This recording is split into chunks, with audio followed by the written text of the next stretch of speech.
આપણે છે એ આ લેક્ચરની અંદર જોવાનું છે જન્યુ જનન. હવે જન્યુ જનન આપણે કોને કહીએ છીએ? તો સામાન્ય રીતે આપણને ખ્યાલ છે કે જન્યુ જનન એટલે જન્યુના નિર્માણની ક્રિયા. તો જન્યુઓ તરીકે નરની અંદર આપણને શું જોવા મળે છે? શુક્રકોષો. અને માદાની અંદર શું જોવા મળે છે? અંડકોષો.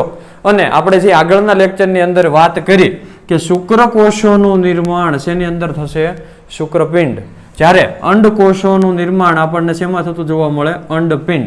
તો આ શુક્રકોષો અને અંડકોષો આ બંનેના નિર્માણની પ્રક્રિયા જેને આપણે કહીશું જન્યુ જનનની પ્રક્રિયા. તો પ્રથમ લેક્ચરની અંદર આપણે છે જોઈશું શુક્રકોષ જનનની ક્રિયા, અથવા એને આપણે કહીએ છીએ સ્પર્મેટોજીનેસિસ. શેની તરીકે ઓળખશું? સ્પર્મેટોજીનેસિસ. તો શુક્રકોષ જનનની ક્રિયા વ્યાખ્યા આપણે શું કહીએ છીએ કે શુક્રપિંડમાં શેની અંદર? શુક્રપિંડમાં અપરિપક્વ નરજનન કોષોમાંથી શુક્રકોષ બનવાની પ્રક્રિયા એને આપણે ઓળખીએ છીએ શુક્રકોષ જનન. તો શુક્રપિંડની અંદર અપરિપક્વ નરજનન કોષ હતો તો આદિ શુક્રકોષ ક્યાં બનતા હતા?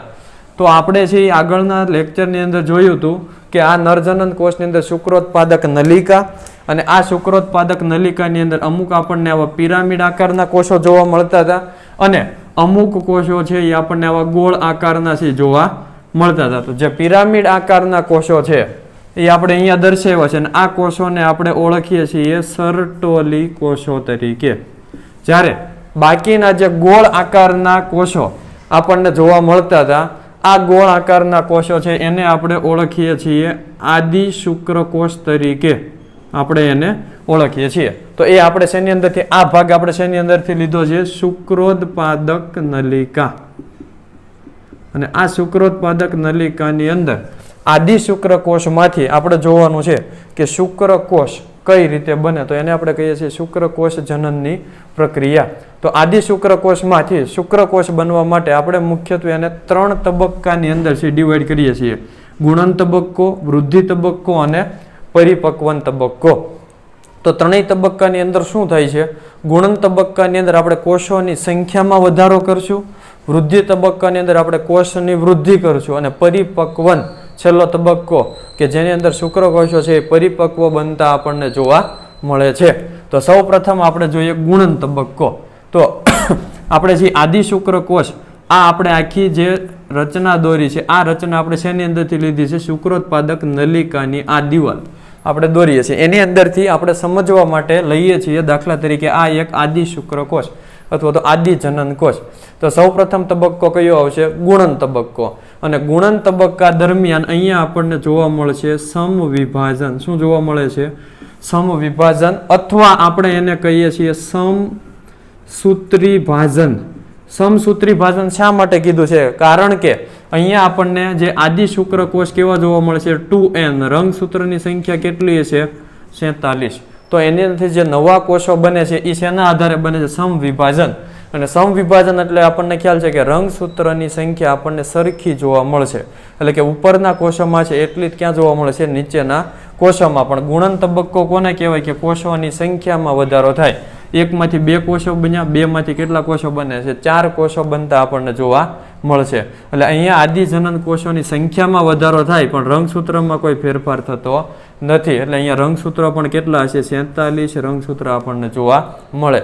પણ અહીંયા જે કોષો બને છે એમાં આપણે 2 પ્રકાર પાડ્યા છે, ટાઈપ એ અને ટાઈપ બી. આ શું છે? તો ટાઈપ એ કોને કહેવાય? કે ટાઈપ એ એટલે કે આ કોષો છે ને, આ કોષો સ્ટેમ સેલ તરીકે વર્તે. અને સ્ટેમ સેલનું કાર્ય શું હોય? સતત વિભાજન થઈ અને નવા કોષો ઉમેરવાનું. એટલે આ કોષો શું કરશે? તો કે એની જેવા જ બીજા કોષો ઉંદર છે એ ઉમેરતા છે એ આપણને જોવા મળે. એટલે કે વધારેમાં વધારે આદિ શુક્રકોષો છે એ આની અંદર ઉમેરવાનું કામ કોણ કરે? ટાઈપ એ. જ્યારે ટાઈપ બી ના કોષો છે એ આગળ પ્રક્રિયા કરશે. અને આગળ પ્રક્રિયા એટલે કે આદિ જનન કોષો છે આની વૃદ્ધિ થશે. એટલે કે આ કોષ કદમાં નાનો હતો, કદમાં કેવો બનશે? મોટો. અને વૃદ્ધિ થઈ અને જે કદમાં મોટો કોષ બને એને આપણે શું કહીએ છીએ? પ્રાથમિક પૂર્વ શુક્રકોષ. પણ આ પ્રાથમિક પૂર્વ શુક્રકોષ પણ કેવો છે? દ્વિકીય. રંગસૂત્રની સંખ્યા કેટલી છે? 47 રંગસૂત્રની સંખ્યા આપણને જોવા મળે. અને આ પ્રાથમિક પૂર્વ શુક્રકોષ છે. હવે એની અંદર આપણે અર્ધીકરણ કરશું અને એકકીય આપણે છે જન્યુઓ બનાવશું. તો પ્રાથમિક પૂર્વ શુક્રકોષ સૌપ્રથમ અર્ધીકરણ 1 થશે, એટલે એકમાંથી 2 કોષો બન્યા. પણ આ 2 કોષોમાં અર્ધીકરણનો મતલબ શું થાય? તો કે રંગસૂત્રની સંખ્યા કેવી થઈ છે? અડધી થતી છે એ આપણને જોવા મળે. એટલે કે અહીંયા 47 છે તો અહીંયા રંગસૂત્રની સંખ્યા કેવી થશે? 23. અને 2n છે તો અહીંયા કોષો કેવા બનશે? Single n. એટલે દ્વિતીય પૂર્વ પ્રાથમિક પૂર્વ અંડકોષમાંથી દ્વિતીય પૂર્વ અંડકોષ કોષોનું વિભાજન થાય છે, પણ બંને કોષોમાં રંગસૂત્રની સંખ્યા કેવી થઈ જાય? અડધી.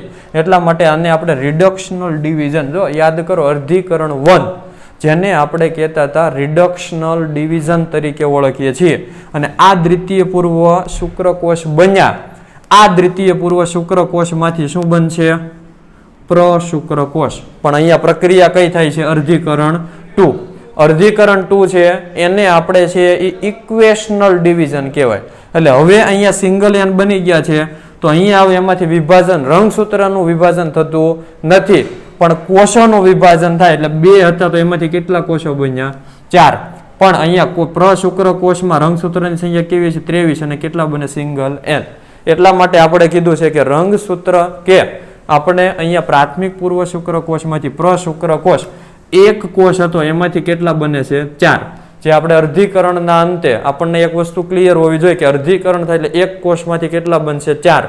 પણ સમવિભાજન થાય તો એક કોષમાંથી કેટલા બને છે? 2 કોષો બનતા આપણને જોવા મળશે. હવે પ્રશુક્રકોષ બની ગયા છે, ત્યારબાદ છેલ્લો તબક્કો કયો આવશે? પરિપક્વન. 2 તબક્કા આપણે જોયા, ગુણન તબક્કો, વૃદ્ધિ તબક્કો. હવે ત્રીજો તબક્કો આપણે જોવાનો છે પરિપક્વન. એટલે કે પ્રશુક્રકોષો છે, આ શુક્રકોષો છે એના આકારમાં ફેરફાર થાય, અને એના આકારમાં ફેરફાર થાય એટલે નીચે પૂંછડી જેવી રચના જોવા મળશે, ઉપર શીર્ષ જેવી રચના જોવા મળે, અને જેને આપણે ફાઇનલી શું કહેશું? શુક્રકોષ. અને આકારમાં ફેરફાર થવાની જે ક્રિયા એને કહેવાય શુક્ર કાયાંતરણ અથવા તો શુક્રકોષ કાયાંતરણ. કે એની કાયા, એની જે રચનામાં ફેરફાર થતો આપણને જોવા મળશે. એટલે કે અહીંયા જેટલા પણ શુક્રકોષો છે એનું શીર્ષ, આ શીર્ષ છે એ અહીંયા સરટોલી કોષોમાં ખૂપેલું હશે. હવે જ્યારે પરિપક્વન તબક્કો આવે એટલે આ શીર્ષ છે એ સરટોલી કોષોમાંથી મુક્ત થઈ અને શુક્રકોષ એ સ્વયં રીતે મુક્ત શુક્રકોષ છે એ બને, અને જેને આપણે પરિપક્વ શુક્રકોષ તરીકે ઓળખીએ છીએ. તો આને આપણે કહીએ છીએ શુક્રકોષ જનનની પ્રક્રિયા. હવે શુક્રકોષ જનનની પ્રક્રિયા ક્યારે થાય? તો આપણને ખ્યાલ છે કે શુક્રકોષ જનનની પ્રક્રિયા યૌવનારંભ અથવા તો યુવાવસ્થા સમયે થાય. ત્યારે નરની અંદર શુક્રકોષ જનનની પ્રક્રિયા યૌવનારંભ સમયે થાય. અને કેવી પ્રક્રિયા છે? સતત પ્રક્રિયા છે. સતત કોને કહેવાય? કે શુક્રકોષો જ્યારે બનવાની શરૂઆત થાય છે ત્યારબાદ શુક્રકોષોમાં વચ્ચે કોઈ જગ્યાએ આપણને ઇન્ટરવલ જોવા મળતો નથી, એટલે કે સતત બનવાનું શરૂ રહેશે. તો આની પાછળનું કારણ શું? તો યૌવનારંભ સમયે નરમાં આપણને એક હોર્મોન છે એ મુક્ત થાય છે, અને આ હોર્મોનને આપણે કહીએ છીએ ગોનેડોટ્રોપિક રિલીઝિંગ હોર્મોન, GnRH. અને આ હોર્મોન છે એ કોને સંદેશો આપે છે? અગ્ર પિચ્યુટરી ગ્રંથિને. અને આ અગ્ર પિચ્યુટરી ગ્રંથિ 2 અંતઃસ્ત્રાવ મુક્ત કરે, LS અથવા તો એને આપણે કહીએ છીએ લ્યુટેનાઇઝિંગ હોર્મોન, અને FSS અથવા એને આપણે કહીએ છીએ ફોલિકલ સ્ટિમ્યુલેટિંગ હોર્મોન. તો લ્યુટેનાઇઝિંગ હોર્મોન અને ફોલિકલ સ્ટિમ્યુલેટિંગ શું કરશે? લ્યુટેનાઇઝિંગ હોર્મોન છે લેડિંગના કોષો ઉપર કાર્ય કરશે, અને આ લેડિંગના કોષો આપણને ખ્યાલ છે એનું કાર્ય શું છે? એન્ડ્રોજનનું સંશ્લેષણ અને સ્ત્રાવ. અને એન્ડ્રોજનનું સંશ્લેષણ અને સ્ત્રાવ થશે એટલે શુક્રકોષ જનનની પ્રક્રિયા ઉત્તેજે છે. એટલે ફાઇનલી શું થાય છે? શુક્રકોષ જનન. અને ફોલિકલ સ્ટિમ્યુલેટિંગ હોર્મોન એ કોની ઉપર કામ કરે છે? સર્ટોલી કોષો ઉપર. અને સર્ટોલી કોષો છે એનું કાર્ય શુક્ર કાયાંતરણની પ્રક્રિયા માટે જરૂરી કારકોને ઉમેરવાનું કાર્ય છે એ કરશે. તો આ શુક્ર કાયાંતરણ અથવા તો સર્ટોલી કોષો માટે ફોલિકલ સ્ટિમ્યુલેટિંગ હોર્મોન કામ કરે છે, અને શુક્રકોષ જનનની ક્રિયા માટે કોણ કામ કરે છે? લ્યુટેનાઇઝિંગ હોર્મોન.